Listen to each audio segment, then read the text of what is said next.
Sen bunga tayyormisan? Yo'q, lekin men buni qilaman. Qani ketdik. Ahmad o'z qilayotgan ishini menda ko'rsatishiga qaror qildim. Telbalik. Ha, men buni bilaman. Ammo uning ishini tushunishimga biror narsa yordam beradigan bo'lsa, bu ana shu narsa edi. Yaxshimisan? Ha, sovuq ekan. Shunday ham bo'lishi kerak. Bu ish sodir bo'layotganda men o'zimga butun vaqt davomida gapirmaslikka ahd qildim va men jarayonga kirishib ketishim uchun bor kuchim bilan harakat qilaman.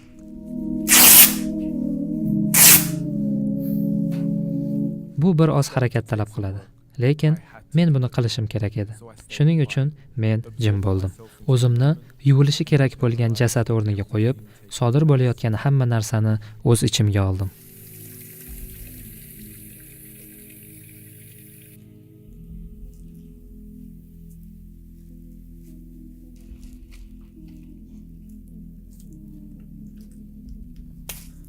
Xo'sh, qadrli birodarlar, subhanalloh.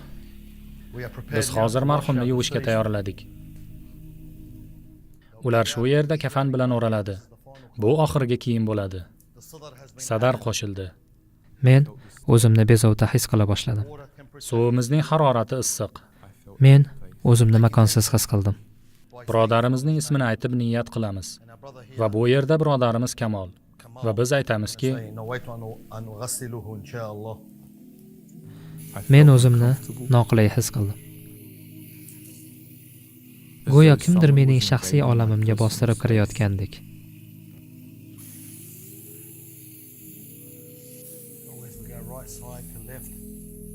Men qochib ketmoqchi bo'ldim, lekin qila olmadim.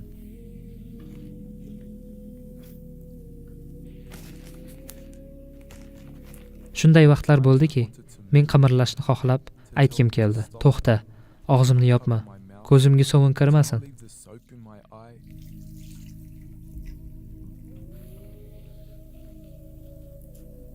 Lekin men buni bo'lishiga qo'yib berdim.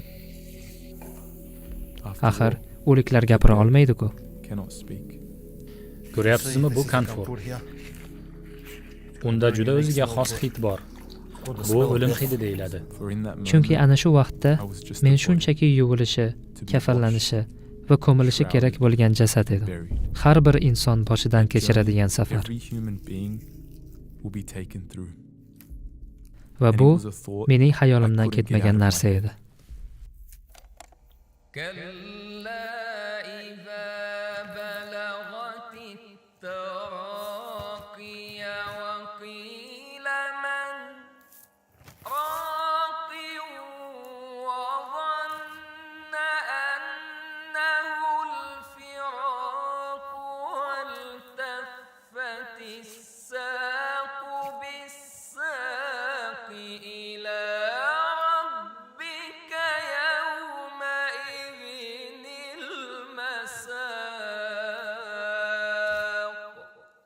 Men boshqalarni ta'sirlantiradigan yoki uyg'otadigan videoni ijro etayotgandek o'zimni his qildim.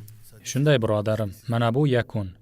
Men kameralar sababidan bu ish oddiy holatga aylanib qolishini va voqeaga sho'ng'iy olmasligimni his qildim.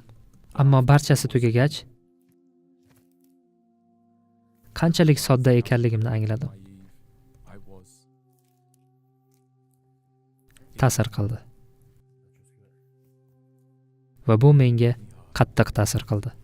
Xo'sh, nima deyishni bilmayman. Sen aytishing mumkin bo'lgan narsa yo'q. Butun vaqt men bu yerda o'tirdim, xuddiki sen meni yig'latding. Men bundan keyin uyg'onishingni bilardim.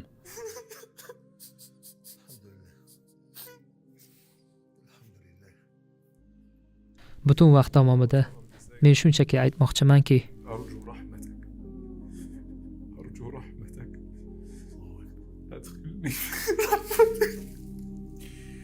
ammo sen hozirgina hammamiz boshidan kechiradigan haqiqatni ta'mini totding. Bu uzoqqa cho'ziladigan narsa emas. Bu haqiqat, birodarim. Siz o'tirgan bu stolda odamlarning eng kattasi ham, eng kichigi ham bo'lgan. O'ylab ko'ring, kitoblar yopilgan, amallar yopilgan, yaxshi va yomon amallar yopilgan. Tugadi. Boshqa hech qanday amal yo'q. Endi hammasi sizning qo'lingizda. أرجو رحمتك. Men seni rahm shafqatingni xohlayman. Men seni rahm shafqatingni xohlayman.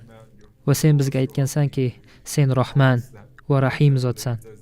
Va yana sen aytgansanki, iymon keltirganlar va yaxshi amal qilganlar sening rahmatingga munosib bo'ladi. Va sen shunchaki uning rahmatiga erishishni xohlaysan. Men o'zimcha o'yladim. Bu yerda bo'lgan qancha odamlar orqaga qaytib kela olishmadi.